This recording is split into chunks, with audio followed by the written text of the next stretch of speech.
इस रात में आप हरूफ लिखें और लिखने के बाद मुट्ठियां बंद कर दें। जो मांगेंगे मिलेगा। जो इस रात को मिलता है वो किसी रात को मिल नहीं सकता। जो इस रात को पाता है बंदा वो किसी रात को पा नहीं सकता। अमीर सबकतगीन महमूद गजनवी के जो बड़े थे, उनके दौर में एक साहब थे। वो हमेशा अपनी उंगलियों से उंगलियां बंद रखते थे और अगर खोलते थे तो दाएं हाथ की उंगली से बाएं हाथ पे लिखना शुरू कर देते थे। ऐसी उंगली की इस तरह लकीरें बनाते थे और लिखने शुरू कर देते थे। अमीर बादशाह उन्हें अपने साथ रखते थे और जहां कहीं कोई मुश्किल, कोई मंजिल, कोई मसला पेश आता तो उससे कहते कि अपना फन दिखाएं, अपना जौहर दिखाएं। तो मुट्ठियां बंद रखता था, वो खोलता था और खोल के लिखना शुरू कर देता था।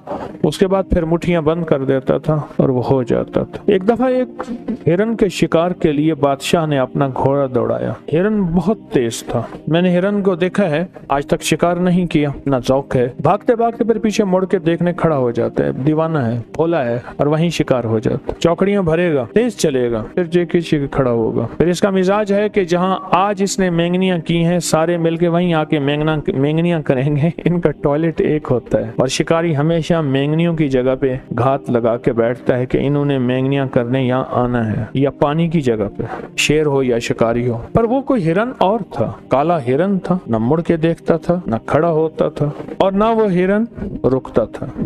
बादशाह था और बादशाह को भी गुस्सा आ गया कि मैंने अब इस हिरन को शिकार करके ही रहना है। बादशाह को भी गुस्सा आ गया।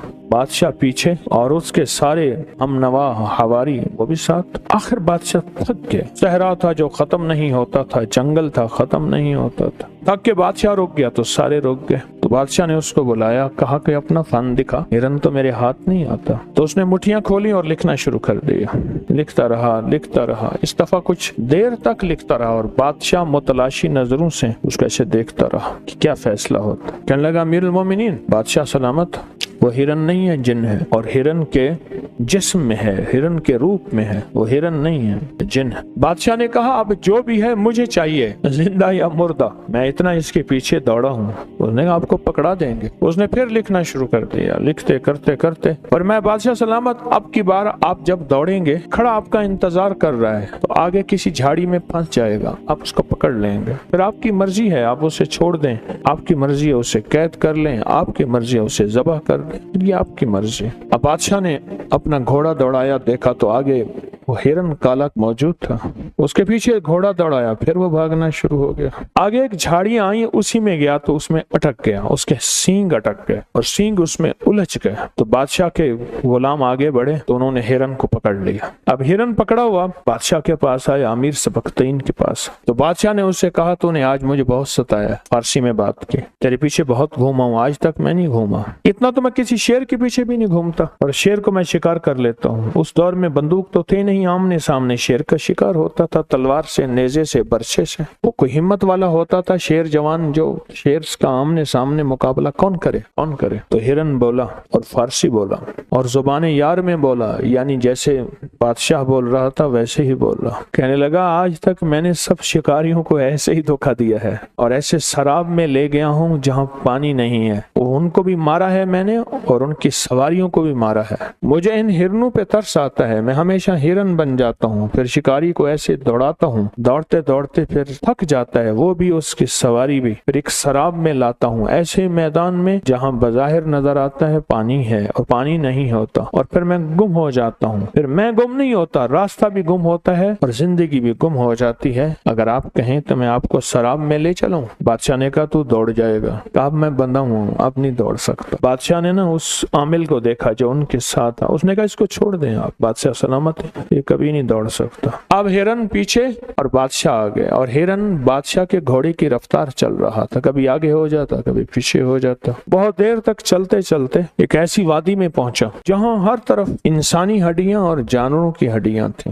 इंसानी हड्डियां और जानवरों की हड्डियां बिखरी हुई थी। हैरान हुआ, इतने इंसान मरे हुए और इतने जानवर मरे हुए। हिरन खड़ा हो गया और कहने लगा कि बादशाह, ये वो लोग हैं जिनमें बादशाह भी हैं, शहजादे भी हैं, रईस भी हैं, अमीर भी हैं। गरीब तो रोटी पूरी करे या शिकार करे, ये सब ये वही हैं, और जिनको मैंने अपने तिलिस्म में मार डाला है, अपने तिलिस्म में मार डाला, ये सब वही हैं। बादशाह के आंसू आ गए और अचानक वाकया याद आया कि मेरी तीसरी नस्ल पीछे ایک شہزادہ تھا کہ وہ بھی سنا تھا کہ اسی طرح آیا تھا جنگل میں، تو یہ سوچ ہی رہا تھا تو ہرن بولا بادشاہ وہ بھی میں نے مارا تھا، اس کا نام یہ تھا، اس کی شکل یہ تھی، اس کے باپ ہاں ہاں ہاں بالکل بالکل وہی کہا، وہ بھی میں نے مارا تھا۔ بادشاہ کو ایک دم غصہ آیا کہ تو نے میری نسلوں کو ختم کیا، تو وہ بادشاہ کے غصے کو اس نے پڑھ لیا، کہنے لگا بادشاہ آپ کے اختیار میں ہوں، مجھے قید کریں، مجھے ذبح کریں، مجھے چھوڑ دیں، مجھے مارے، لیکن میرے اندر بھی ایک درد اور ہمدردی ہے، میں بھی ایک درد اور ہمدردی کے طور پہ یہ سب کرتا ہوں، اگر آپ میری ہمدردی کو سامنے رکھیں گے تو مجھے معاف کر دیں گے، اور میری ہمدردی کو سامنے نہیں رکھیں گے تو مجھے قتل کر دیں گے، تیر اور تلوار کا نشانہ بنائیں۔ بادشاہ کو ایک دم غصہ ٹھنڈا ہو گیا، بادشاہ وہاں سے واپس چلا، سوچنے لگا اس ہرن کا کیا کروں۔ اس سے پوچھا جو 7 عامل، ہمیشہ یاد رکھیے گا پرانے دور کے بادشاہ ایک مزاحیہ آدمی ساتھ رکھتے تھے جو ان کا دماغ ہلکا کرتا رہتا تھا، شاہی معالج ساتھ رکھتے تھے جو ان کا علاج معالجہ کرتا رہتا تھا، انہیں بتاتا رہتا تھا یہ کھائیں یا نہ کھائیں اور یہ احتیاط یا پرہیز کریں، اور ایک عامل بھی ساتھ رکھتا تھا جو انہیں قدم قدم پہ احتیاطیں اور اگر زندگی کی مشکلات اور مسائل ہیں تو ان کے ساتھ دیتا رہتا تھا۔ تو بادشاہ نے عامل کی طرف دیکھا، اس نے کہا بادشاہ سلامت اس کو چھوڑ دیں، لیکن اس سے قسم اٹھوائیں کہ آئندہ کسی شکاری کو شکار نہیں کرے گا، کسی شکاری کو شکار نہیں کرے گا، کسی شکاری کو شکار نہیں کرے گا، اس سے وعدہ لیں، اور ہمارے ہاں ایک قسمیں ہوتی ہیں وہ قسمیں اس سے اٹھوائیں۔ بادشاہ کہنے لگا یہ تو قاتل ہے، میں چاہتا ہوں اس کو قید کروں اور اس کو قتل کروں۔ عامل کہنے لگا بادشاہ سلامت آپ اس کو قتل نہ کریں، ایک بہت بڑے قبیلے سے اس کا تعلق ہے، یہ قتل ہو جائے گا لیکن قبیلہ اس کا آپ سے نہیں آپ کی نسلوں سے انتقام لے گا، آپ سے بھی لے گا اور آپ کی نسل در نسل انتقام لے گا، اس کو چھوڑ دیں، بس عہد و پیمان لے لیں۔ تو وہ عامل بتاتا گیا، بادشاہ اس سے عہد و پیمان لیتا گیا۔ جب عہد و پیمان لے لیا تو بادشاہ نے اس سے پوچھا تجھے کس چیز نے گھیرا، تجھے کس چیز نے جکڑا، کیا آج تک زندگی میں تو کسی کے نرغے میں آیا؟ کہا 2100 سال میری زندگی ہے اور میں نے ساری زندگی لوگوں کو مارا ہے لیکن صرف شکاریوں کو اور کسی کو نہیں۔ مجھے دکھ ہوتا ہے کہ ان زندہ جسموں کو یہ شکار کیوں کرتے ہیں، کیا ان کے پاس کھانے کو نہیں ہے؟ اگر نہ ہو تو پھر تو اور بات ہے، ان کے پاس تو کھانے کو سب کچھ ہے۔ 2100 سال آج تک کوئی بندہ مجھے نہ گرفتار کر سکا نہ پکڑ سکا، نہ میں کسی کے نرغے میں آیا، یہ جھاڑیاں مجھے پکڑیں، میں خود حیران ہوں، یہ جھاڑیاں نہیں تھیں، کوئی طاقتور دنیا تھی جس نے مجھے پاؤں سے بھی جکڑ لیا اور سینگوں سے بھی جکڑ لیا۔ تو اس سے پوچھا تو نے کیا پڑھا تھا؟ اس نے کہا بادشاہ سلامت میں نے ساری زندگی حروف تہجی پہ جان ماری ہے اور حروف تہجی پہ محنت کی ہے اور حروف تہجی کو اپنی زندگی کا ساتھی بنایا ہے، اپنی سانسوں میں نے حروف کو رچایا ہے، بسایا ہے اور اس کو اعتماد سے پڑھا بھی ہے، لکھا بھی ہے۔ میں نے انگلی پہ ہمیشہ حروف تہجی الف سے لے کر یا تک لکھتا ہوں اور پھر لکھتا ہوں اور پھر لکھتا ہوں اور پھر لکھتا ہوں۔ شہادت کی انگلی میری قلم ہوتی ہے اور دوسرا ہاتھ میری تختی ہوتی ہے اور میں قلم اور تختی سے لکھتا چلا جاتا ہوں اور حروف تہجی کو اپنی جان، اپنی زندگی سے زیادہ عزیز سمجھتا ہوں، اور یہ حروف تہجی کا رزلٹ ہے جس نے اس کو جکڑ دیا۔ بادشاہ نے اس سے پوچھا کہ یہ صحیح کہتا ہے؟ کہاں بالکل ٹھیک کہتا ہے۔ اور اس نے کہا کہ بادشاہ سلامت اس سے کہیں اپنے ہاتھ پہ حروف تہجی لکھ کے آپ کی آنکھوں پہ پھیرے، پردے سارے ہٹ جائیں گے۔ اس نے ہاتھ پہ حروف تہجی لکھی اور بادشاہ کی آنکھوں پہ ایسے پھیر دی، ایک دم پردے ہٹے۔ بادشاہ نے دیکھا تم یہاں میں کھڑا ہوں، اس کے دائیں بائیں زمین کے نیچے خزانے ہیں، موتی، لال، جواہر، یاقوت، مرجان، زمرد، سونا، چاندی، ہیرے خزانے ہیں۔ اور دیکھا تو سامنے ہرن نہیں تھا، ایک کالا پہاڑ تھا اور ایک کالا وجود تھا، اس کے جسم پہ لمبے لمبے بال تھے اور اس جسم سے سخت بدبو آ رہی تھی اور اس کا اوپر جا کے خوفناک جسم تھا، اور بادشاہ نے ایک دم چیخ ماری اور بے ہوش ہو گیا۔ جب ہوش آیا تو وہ معالج تھا، اس نے کہا بادشاہ سلامت جان کی امان پاؤں تو آج تک اس لیے میں نے آپ کے چہرے پہ آنکھوں پہ یہ ہاتھ نہیں پھیرا، کیوں؟ ایسی ایسی دنیا ایسی کائنات نظر آتی ہے جو انسان سے برداشت نہیں ہو سکتی، ایسی کائنات نظر آتی۔ اور کہا ہوش کیسے آیا؟ کہا یہی ہاتھ میں نے آپ لکھ کے حروف تہجی کا آپ کے جسم پہ، سر پہ، بدن پہ پھیرا، یہ سب آپ کے سامنے گواہ ہیں، آپ کے غلام اور خدام، اور آپ کے جسم میں ہوش آ گیا۔ اور فرمایا ہرن، اور میں آپ نے اسے عہد و پیمان دیا تھا، میں نے اس کو آزاد کر دیا، اب اس کا ہمارے قریب رہنا نہ مناسب تھا نہ ہماری ضرورت۔ अमीर सबक्तीन ने कहा कि मुझे भी हरूफ तहज्जी सिखाओ, हरूफ तहज्जी सिखाओ,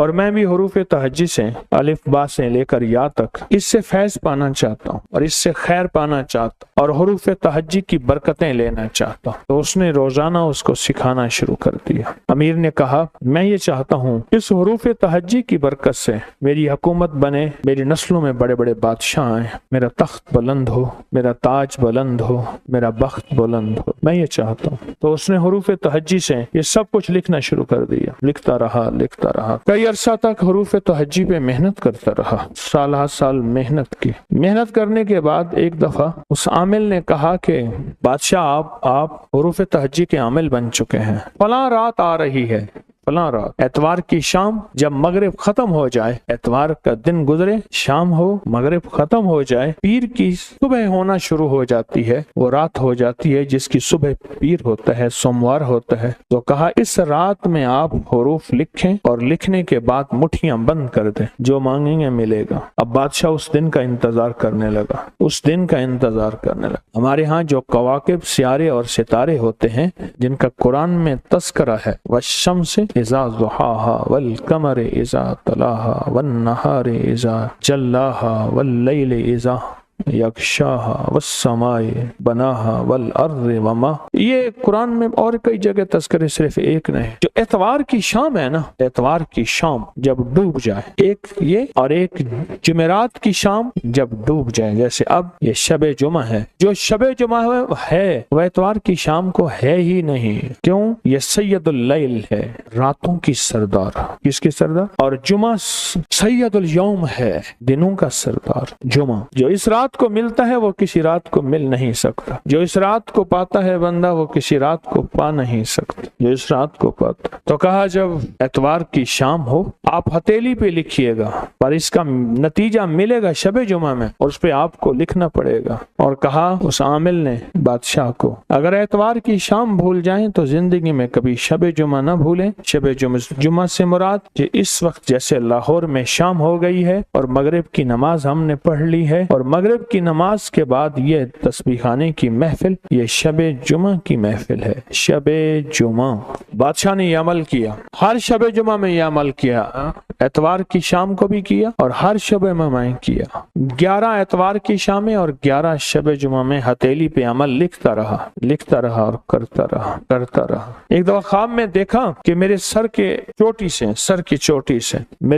चोटी से एक परिंदा निकला, छोटा सा, जो मक्खी के, शहद की मक्खी के बराबर, जो ऊपर जा रहा है, जो बड़ा हो रहा है, और उसका साया है बहुत बड़ा, बहुत वसी, इतना वसी साया, ताहद नजर उसके पर फैल गए, उसका साया फैल गया। ख्वाब देखा, हैरान हुआ, समझ न आई ये क्या है। माबर ताबीर देने वाले भी दरबारों में होते थे बादशाहों के यहाँ। तो एक मोतबर एतबार वाला ताबीर वाला भेजा, ताबीर वाला बंदा को भेजा, ये ख्वाब देखा। उसे कहा मेरा नाम ना लेना। उस ताबीर वाले बंदे ने देखा, उसने कहा ये ख्वाब तू नहीं देख सकता, कोई बादशाह देख, सच बता।